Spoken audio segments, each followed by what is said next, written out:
Papa, dites-moi quels sont les signes qui montrent que nous sommes appelés au mariage. Vous avez déjà mentionné, merci. Vous avez déjà mentionné le langage corporel, mais pour quelqu'un qui ne ressent pas ce besoin actuellement, sur quel autre indicateur peut-il ou peut-elle s'appuyer pour reconnaître cet appel au mariage et comment discerner cette saison propice? Et comment savoir si le désir de se marier vient réellement de Dieu ou s'il s'agit plutôt d'une pression extérieure? Je crois que la personne parlait quand je parle du don de célibat. Comment tu peux savoir que tu n'as pas le don de célibat? Les gens qui n'ont pas le don de célibat, ils ont des besoins sexuels, ils ont des désirs sexuels. Lorsque Dieu te donne un don de célibat, il t'enlève ce désir sexuel. Tu n'as pas besoin de t'unir à un homme, à une femme, il t'enlève cela. Mais ce n'est pas seulement le corps qui peut te dire que tu es appelé à te marier. Lorsque tu sens que tu te sens seul, Dieu a créé Ève parce que Adam se sentait seul. La solitude, se sentir seul, peut être aussi une prophétie que tu dois te marier. Tu peux passer jusqu'à 20 ans, 30 ans, 35 ans, tu ne te sens pas seul. Il y a des gens comme ça. Ils ne se sentent pas seuls. Ils trouvent vraiment que son célibat est bien. Tant que tu sens que ton célibat est bien, tu n'es pas encore prêt à te marier. Et là, si tu te maries en trouvant que ton célibat est très très bien, l'homme et la femme que tu vas épouser va te déranger. Et tu risques de continuer à te comporter comme un célibataire alors que tu es marié. C'est lorsque vraiment tu te sens seul. Aussi, lorsque vraiment tu aimes beaucoup quelqu'un. Il y a des gens qui se marient parce qu'ils aiment tellement quelqu'un et puis il se dit, au lieu de toujours causer, tu rentres chez vous, causer, tu rentres chez vous, habitant seulement ensemble, donc je te marie pour qu'on habite ensemble. Alléluia. L'amour, un grand amour, peut être le signe que tu dois te marier.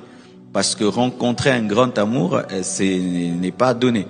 C'est un miracle de beaucoup aimer quelqu'un. Donc tu es déjà mûr. Je vous prie d'acheter mes 2 livres si je peux les avoir aussi. Tu es déjà mûr psychologiquement, socialement. Et puis tu aimes beaucoup quelqu'un. Au point où tu désires vivre avec cette personne. C'est aussi un signe que tu dois te marier. Aussi, un autre signe, c'est que tu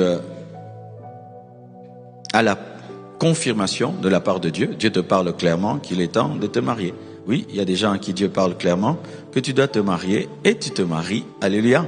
Donc Dieu peut te parler. Tu sens que tu te sens seul. Tu aimes beaucoup quelqu'un. Tu sens que dans ton corps, tu brûles. Tout cela est le signe que tu dois te marier. Amen. Deuxièmement, papa, je suis une femme mariée et je me trouve dans une situation difficile. J'avais dit que on va aussi répondre aux questions des mariés, mais quand il n'y a pas assez de questions des mariés, on ne va pas inventer. Donc, nous répondrons qu'aux questions qu'on nous envoie.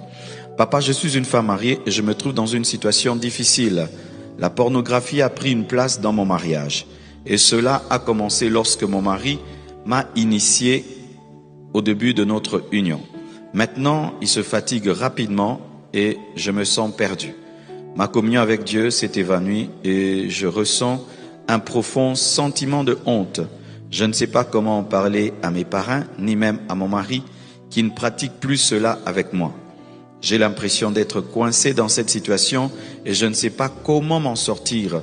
J'ai besoin de conseils et de soutien pour retrouver ma paix intérieure et reconstruire ma relation avec Dieu. C'est vraiment un sérieux problème.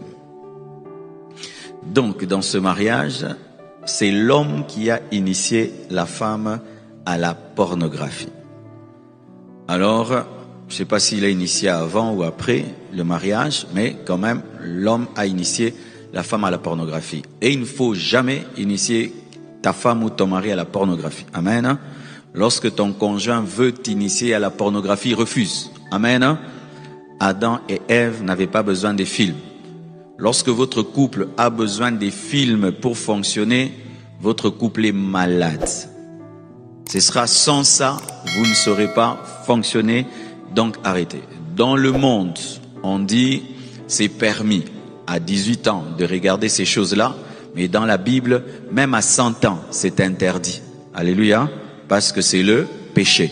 C'est voir des gens commettre l'impudicité, l'adultère, la fornication, et toi tu regardes, tu te réjouis de ça. Et un enfant de Dieu ne se réjouit pas du péché. Amen. Donc tu ne peux pas te réjouir du péché des autres. Et tu ne peux pas utiliser le péché des autres pour fortifier ton mariage. C'est comme si tu demandes aux gens de détruire leur vie pour bâtir la tienne. Amen. Donc il ne faut pas. Nous les chrétiens, on n'a pas besoin de cela. Alors le mari initie sa femme dedans. Et dans le couple, il se fait que le mari n'arrive pas à satisfaire la femme. Alors la femme tombe dans le piège d'aller regarder ses films et tombe dans la masturbation comme elle n'est pas satisfaite par son mari. Donc ça fait des sérieux problèmes. Donc il y a la pornographie, il y a la masturbation. Alors comment traiter ce problème? Normalement, il faut en parler à ton mari. Le problème dans les couples, vous allez voir les conjoints, ils se confient à tout le monde sauf à leur mari, à leur femme. C'est terrible, hein?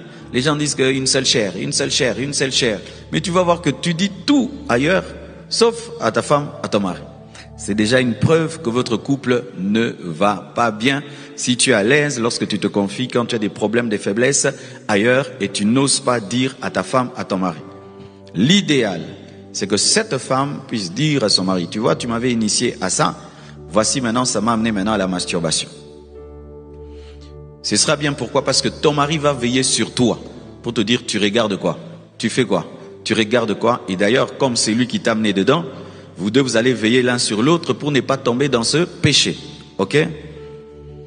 Alors, s'il se fait que le mari n'est pas très mûr, parce qu'il y a des gens qui ne supportent pas des grandes informations, s'il apprend que sa femme se masturbe, il peut divorcer ou tout le reste, et qu'elle se confie ailleurs.